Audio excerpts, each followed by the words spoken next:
Mark in the house? Great. Mark serves as Director of Strategic Communications for Donald J. Trump for President, Inc. He also serves as a senior member of the Trump Pence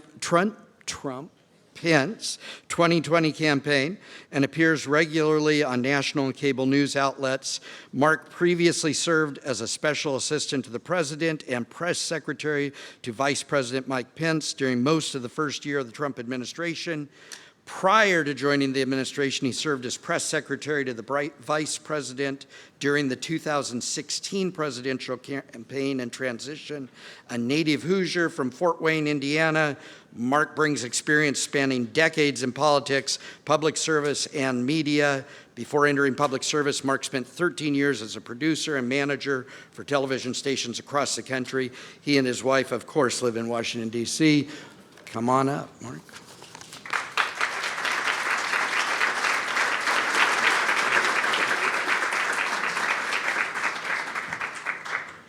I think this is the first time I've ever done this with a clock. Thank you so much for having me. It's an honor to be here. If you wake up every morning like most of America, you think that we live in unprecedented times. The President of the United States of America is an amiable dunce, warmonger, simple, stupid, and dangerous. The President's aides frequently contradict each other, and what they say is contradicted by the President. The President's aides are shielding him from news conferences because they are afraid he cannot handle the high-stakes gamble of such televised appearances. These words were not said about President Donald J. Trump. They were said about President Ronald Reagan. We do not live in unprecedented times.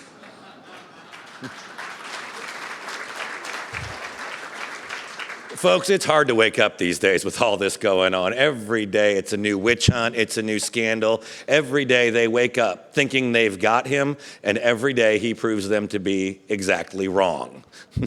Now, I want to help you because I'm here to help you and inform you. I am sure that many of you know someone. Maybe they're sitting, hopefully not near you in this room, but they are close to you in your lives. They may be family members. They may be people at work. They may be people at church. And they would generally be described as that phrase called never Trumper. Now, first off, let's think one thing here. The president has 97, 95% approval in the Republican Party. There is a higher percentage of people who believe the moon landing was fake than there are people in the Republican Party who do not support this president. And there's a simple reason why. This president has been delivering on conservative results and priorities like we have not seen since the days of Ronald Reagan, and I would argue even more so than Ronald Reagan. So, to your friends that are never Trumpers, but still try to consider themselves as conservative and Republican, I want you to ask them a question, and the folks here know how to get a hold of me. If you need my help, I'll talk to them. But what about the Republican agenda for decades has not been about appointing judges and justices who believe in the word of the law and not how liberals wish it to be? This president has done it 187 times and counting. Since when has the Republican Party not been about lower taxes? Since when has the Republican Party not been about reducing government regulations? Since when has the Republican Party not stood for not just the First Amendment, but also the Second Amendment? And since when has the Republican Party not been about those founding words of a country dedicated to life, liberty, and the pursuit of happiness? And by the way, you cannot have the last two if you first don't support life.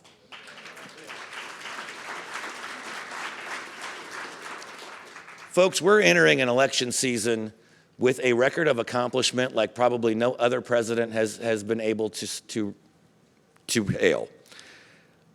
In 2016, Barack Obama's Center for Economic Advisors projected that we would add as a country 2 million jobs by the end of 2019.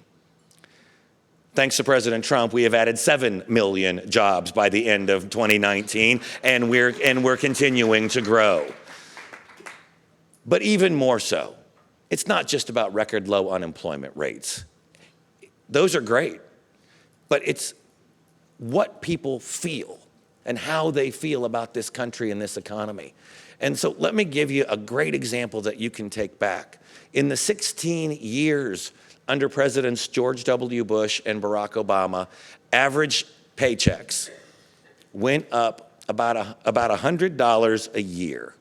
In 16 years, the average paycheck in America went up $1,400. In the 3 years of President Trump, average paychecks have gone up $5,000 in just 3 years. That means more money in your pocket. That means more money to save, to spend on a car or a vacation or saving for your retirement or a child or grandchild's college education. These are the kinds of things that this president has been delivering on. That's one of the reasons why he's got such momentum. Right now, he has the highest approval rating that he has had since he has taken office. In fact, it is higher than Barack Obama's was at this point in his reelection cycle. And it's because I think the one thing that people don't talk about enough from 2016 was that the American people were tired of being lied to. We had presidents and presidential candidates of both parties stand before us, give us the thumb, and tell us that they felt our pain, and that if we sent them to the White House, they'd renegotiate NAFTA, they would finally get tough with China, they would move the embassy in Israel to its eternal capital of Jerusalem, and they'd get in the office, and none of it would happen. And this president said no. If I tell the American people I'm going to do something, I'm going to get it done. So that's why we have the new USMCA. That's why we have a phase 1 China deal. And that is why the U.S. Embassy is in Jerusalem to this day.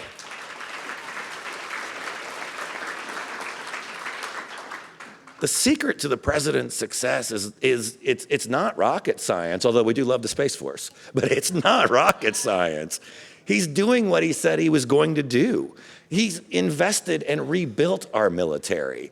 He has actually had the strength to say, no, General Soleimani is not a foreign leader. He's a terrorist, and your time is up. It's time to go. And takes him out. He gets tough and knew that giving billions of dollars to Iran and signing a flawed deal that allowed Iran to develop missiles and then later the nuclear technology was not the way to go. Meanwhile, the pallets full of cash that was given away were used to fund terrorism. He said enough is enough, and that has got to stop right now.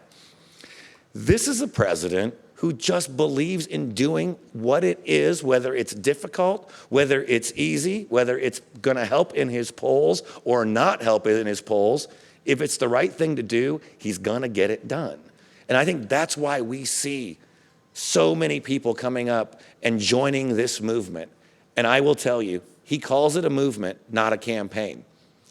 But here's the mission that we have in facing all of us tonight. Don't believe the polls. And by the way, the polls are looking really good, but don't believe the polls. As the president told me a week or so ago when I was talking to him at the campaign office, he's like, Mark, we got to keep fighting like we're 1 point down. So don't believe the polls that it says that 2/3 of the American people believe he's going to be reelected. Don't believe the polls that says we're going to carry just about every state in the union if they nominate Bernie Sanders, except the People's Republic of California. Don't believe the polls that show any head-to-head matchup right now against this president. We haven't even started campaigning against any kind of opponent yet. And when somebody asks you, say, well, but there's that new poll that shows he's going to get beat in some certain state by some certain candidate. Well, tell them, you can tell them what I usually tell them, that a hypothetical matchup poll against a hypothetical candidate with a hypothetical campaign that hasn't even really started yet is about as informative as polling vegetarians about their favorite cut of steak. It's not. So let's not get into it right now. What you can have faith in is that what this campaign is doing is all the things that need to be done to win in November. We raised nearly $500 million last year, which was more than twice what Barack Obama did in 2012, and we're not done yet. We've trained tens of thousands of volunteers already, and more to come, and we're not done yet. When we send the president out to do a rally, as he is going to be doing later tonight in South Carolina, it's not just about him getting on stage and thrilling a rock star kind of audience that is packed to the rafters. It's the tens of thousands of people who sign up that we now know who they are, and we can talk to them later to say, have you gotten out to vote? Have you registered? Do you need an absentee ballot? And by the way, do you have 5 or 10 friends that want to come with you? That's what we're doing right now. All of these things build a winning coalition, build a winning team. And when it comes to the map, well, this 2020 map's not going to look like 2016, because we're going to win all the states that we won in 2016 and add a bunch more. We've got people on the ground in New Hampshire. We have people on the ground in Minnesota. I was in Nevada last week. The state chairman was telling me he's got more money, more staff, more resources from a presidential campaign this early in the cycle than he's ever had and he's ever seen in his history. And the same thing is holding true in Arizona, in Texas, in Colorado, and all of these states that we win and we're going to win again, and the ones we're going to win for the first time. This president's going to win Minnesota. Not even Ronald Reagan won Minnesota. So I'm going to take some questions because you don't want to just sit here and listen to me talk. But what I want to do, and I've got 4 minutes, what I want to do is tell you to keep the faith. And I'm going to borrow a phrase, and you've probably heard my former boss, the vice president, talk about this, and I'm going to butcher it, I swear. But as we look ahead, it always reminds me of the question that Abraham Lincoln got asked once toward the end of the Civil War. And he was asked whether he thought that God was on the side of the Union. And he paused, and he said, well, I'm not concerned about whether God is on the side of the Union. I'm concerned on whether we're on God's side. And that's where we need to be. So we need to keep the faith, because we will see this through. And we will not be complacent. We will continue to fight like we are 1 point down. And we'll have faith that the American people will vote to keep this going. I know that they will vote to keep America safe. They will vote to keep America prosperous. And with God's help and your help, they're going to vote to keep America great. Thank you.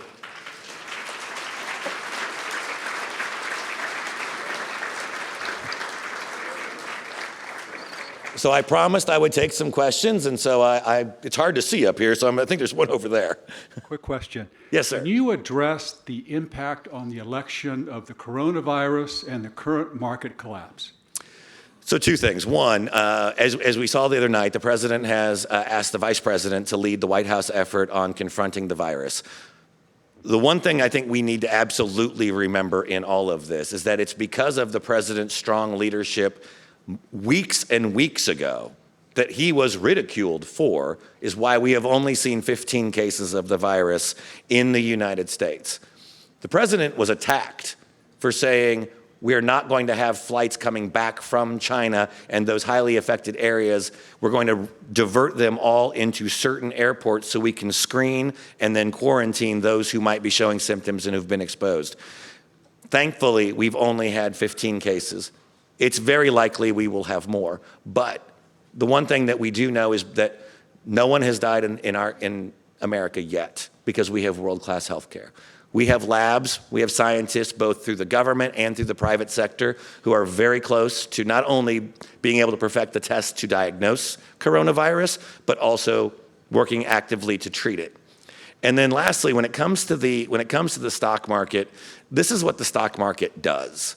If you think back into the Ebola scare and the SARS scare from a few years back, each time the market sold off about 20%, and then it recovered quickly once we got a better handle on what was going on. We're actually under that number, if I remember correctly. I'm going off memory on this. But this is not unexpected, and I think as we see this playing out, that we will see the markets react positively again, and we'll get back into that record territory as soon as we can. I think this is just a normal market function and not necessarily anything. The underlying fundamentals of the economy are absolutely strong. Yes. In my state of South Carolina, some of my good friends, are engaged in Operation Chaos, trying to encourage our fellow Republicans to vote for a famous socialist whose name's been mentioned a few times around here. You're in a position to have a good handle on whether this is a wise thing to do or not. And that's my question for you. Is this a wise thing to do? You know, it's been going on for a while. I remember when Rush Limbaugh was encouraging us to do another Operation Chaos. I think it was during the 2008 primary, if I remember correctly.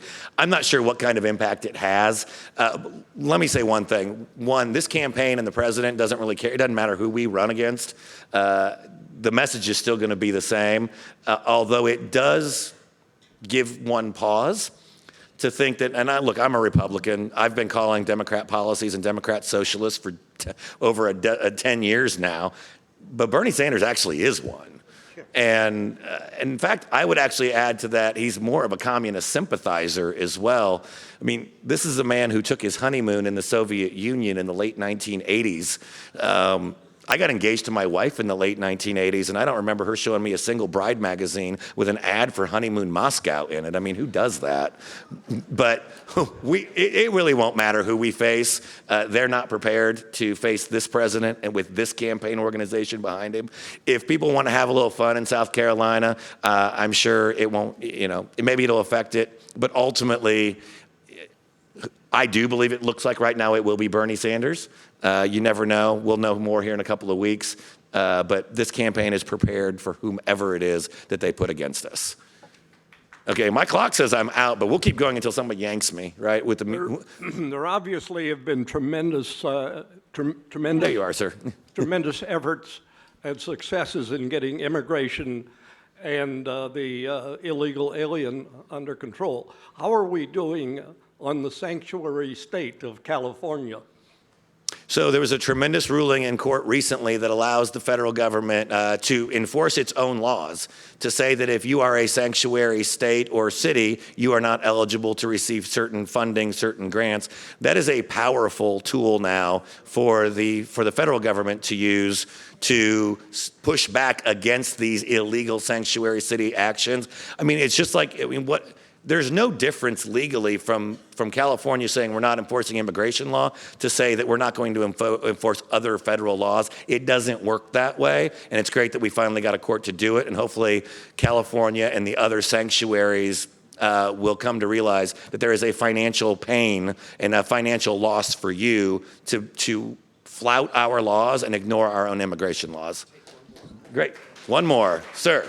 With Trump's rallies across the nation, I'm hearing 25% Democrats are attending. Are they switching to party affiliations, or are they like spies, or are they really getting on the Trump train? Well, they're very much on the Trump train. I can't say whether they're switching their registrations. When we see the data, it shows that they are registered Democrats. It's about 25% on average. It's also 17 to 20% did not vote in 2016. So these are new people that are being attracted to the party. And the one thing I would say, our mission long term, beyond just winning in 2020, requires us to go out. This president has opened doors for us in areas that have been traditionally Democrat, whether they be within the black community, whether they're in the Hispanic and Latino community, labor unions. The rank and file are jumping on board this train. Our job is to go out now, talk to them, engage them, welcome them, and listen to them. Because we don't want to be like Democrats who only count on them every 4 years and ignore them when there isn't an election. And the last thing I would say, let's welcome everyone who wants to come on board. I don't always or don't necessarily need you to put on a red MAGA hat yet. I want you to go in and vote and do the right thing. We'll get you long term later, but we have to make an effort as the conservative movement to do that later, because at some point there will not be a Donald J. Trump on the ballot, and I still want their vote, whether it's in the midterm election, the next presidential election, or a presidential election 10 years from now. Thank you very much for having me. It's been a pleasure. I'll still be around for if you have additional questions.